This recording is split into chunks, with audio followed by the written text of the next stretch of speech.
Rebecca Pippert has a heart to share her faith with others. She travels the world and most recently has gone to Southeast Asia and is planning very soon to be in Africa, speaking on evangelism and encouraging people to open their lives up and to witness the life-saving gospel of Jesus Christ. She speaks to groups as diverse as Young Life International, the LPGA Golf Pros, and shares the podium with leaders such as Charles Colson, Ravi Zacharias, and Rick Warren. Rebecca has written a number of books and resources. Best known among them would most likely be Out of the Salt Shaker, named by Christianity Today as one of the 50 books that have had the greatest influence among evangelicals. She's listed in that list along with J.I. Packer's Knowing God. That book has been translated into more than 25 languages and has influenced countless readers across the world who have desired to share their faith more effectively as a result of her ministry and her book and the charge therein. Would you help me now to make welcome Rebecca Pippert?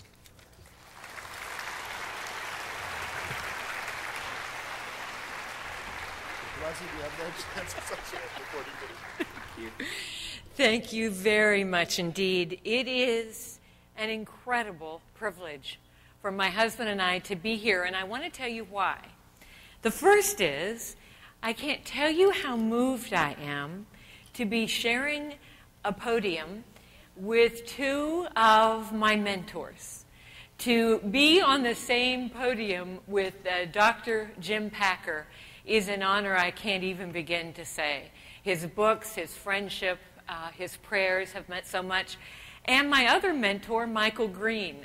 I've often said that Michael Green and I absolutely share the same DNA in our passion for evangelism. And I want to say this, he did not ask me to say this, but I really believe his books on Acts are the best that have ever been written. So if you have a chance, you pick up those books at the book table.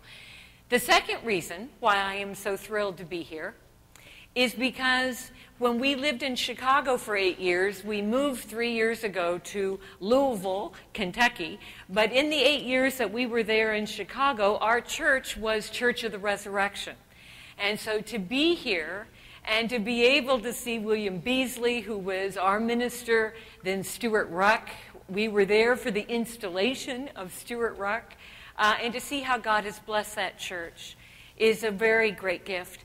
The third thing I want to say in terms of the honor, and that is most, or maybe 60% of our work, maybe 50%, is now overseas. And I know the gift of what it means to have the archbishops come from their countries to bless us, to lead us, to teach us. And I just wanted to say a word to you, the archbishops and bishops, how much it means to me that you are here. Now, one of the gifts of my life has been the opportunity of traveling many, many places. And particularly now that we are empty nesters, as we say in America, we have been able to travel a great deal. But you know, one of the things that always amuses me, no matter where I go, no matter whether it's in America or overseas, I inevitably have this conversation. And that is, somebody sitting next to me on the plane always asks me what I do for a living. And then when I tell them what I do for a living, I learn a great deal about them. For example, I was flying into Los Angeles, and I sat down next to somebody that I would call your quintessential Southern California type. Does that bring up any images for you? This guy had the open collar, the obligatory gold chains. He had everything but the feathers, okay? And we're talking, having a great conversation, and all of a sudden he said, "Becky, what do you do for a living?" And I said, "Well, I'm in Christian work." And he said, "Hey, baby, that's cool." He said, "Don't worry, I won't hold it against you." I said, "Oh, thank you, I was really worried." A little bit later, I am flying into New York, and I sat down next to your quintessential New Yorker. He was intense. He was talking with these bullet points, and I was just hanging on by my fingertips. And all of a sudden, in the middle of the conversation, he goes, "What do you do for a living?" I said, "I'm in Christian work." He said, "That's impossible." I said, "Why?" He said, "You look normal." I said, "Well, no, really, that's what I do for a living." And he goes, wait a minute. Is this a marketable skill?" Now, to go from, "Hey, baby, that's cool," to "Is it a marketable skill?" we have traversed many cultural miles. But my absolute favorite was this wonderful woman. I was flying into Texas, Lubbock, Texas, to be precise.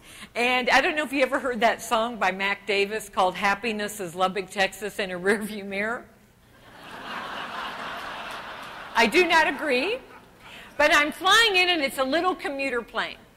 And so I'm flying in, and I sit down next to this woman, an elderly woman, and in the back, there were only about 8 people on the flight, but the men were clearly East Coast types, you know, dark suits, reading their Wall Street journals, etc.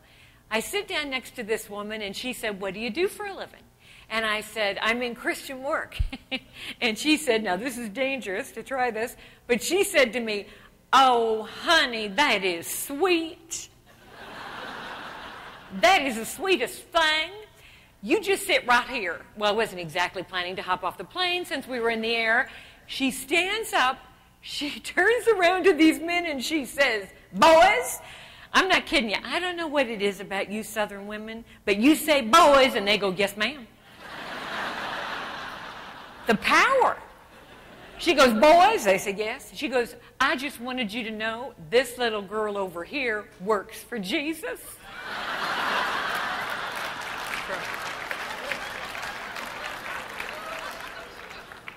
They all put down their Wall Street journals. They all looked at me, and I went, "Well, it's a living. You know, what can I say? I don't know."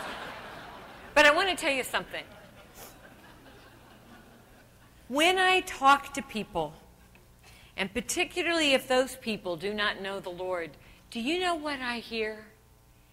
"Becky, does it make a difference to follow Jesus Christ?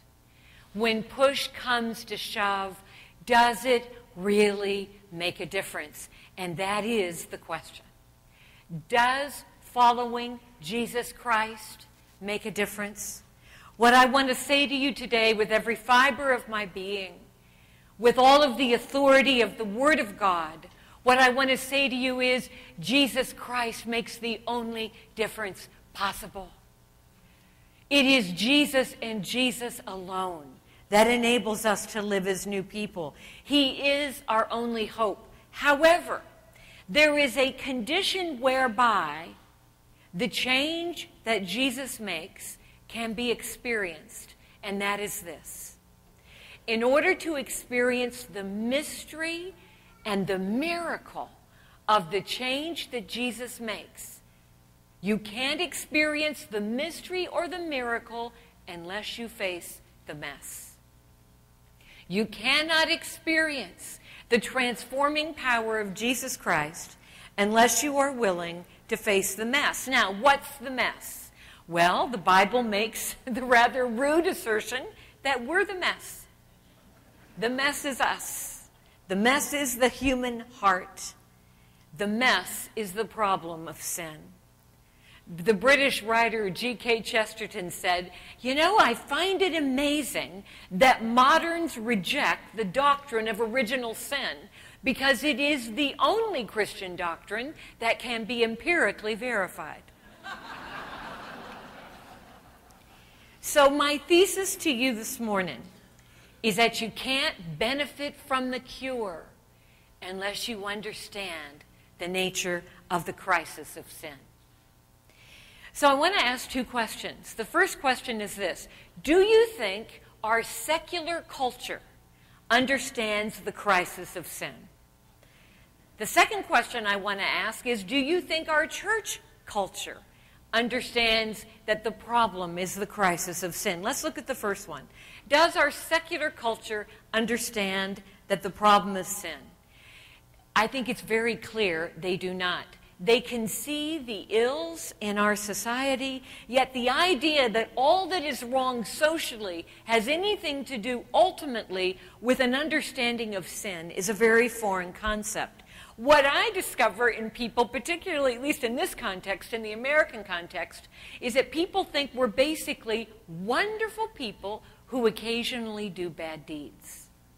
Consequently, they're shocked by sin instead of being staggered by the idea of grace. But my second question is this: do you think our church culture gets it? That we understand that the problem is sin? I know that your average person at church would at least say, yes, Jesus came to save sinners. But do they really understand? Do we really understand?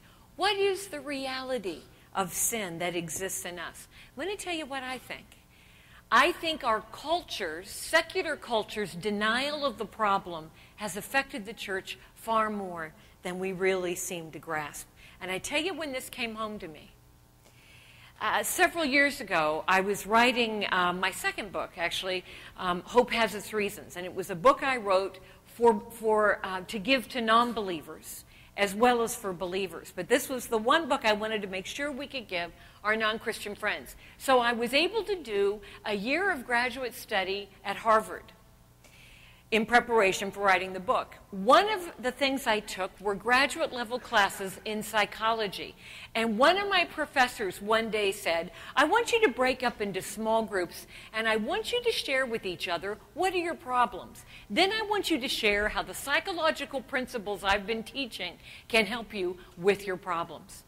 We broke up into small groups, and I've got to tell you, what was so moving to me was the honesty of these students sharing their problems, and they had big ones. What was so poignant is that nobody knew where to go to get help. In fact, it was so interesting. Here we were learning all of these psychological principles, and they themselves realized it wasn't big enough to deal with the problems they were talking about. I left that Harvard psychology class and I went across campus to a Bible study. And I want to tell you, the contrast could not have been more dramatic. Would you like to know why? Because no one in my Bible study admitted to having a problem. There was very sincere praising God, very sincere delight in reading His Word, but absolutely no one acknowledged they were having a problem. Actually, that's not entirely true. The only people that were acknowledged as having problems were those who hadn't shown up and who were struggling and needed prayer, which is why you should always show up for Bible study. And I thought to myself, is it really going so great? And I thought, if I took somebody aside and said, listen, how is it really going? Here's what I think they'd say to me. I see the promises of God, and I see the reality of my own performance. In some areas, there is great victory. In other areas, there are some gaps. But I'm afraid I would be considered unspiritual to admit where I'm struggling. We live in an interesting time in church culture where we seem to think it's a sin to admit that we're sinners. And as I walked out of that Bible study, I said, Becky, what's the difference between your Harvard psychology class and your Christian Bible study? And I saw it in an instant. In my secular psychology class, they had all the problems and none of the answers. In my Christian Bible study, they had all the answers, but none of the problems. Which is, of course, a form of denial.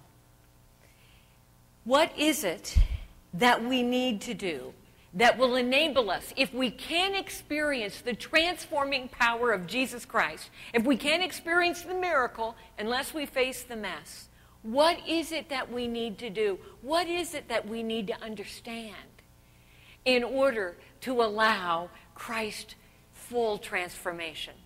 What we need to do is we need to look at the cross. That is what I want to speak to you about this morning.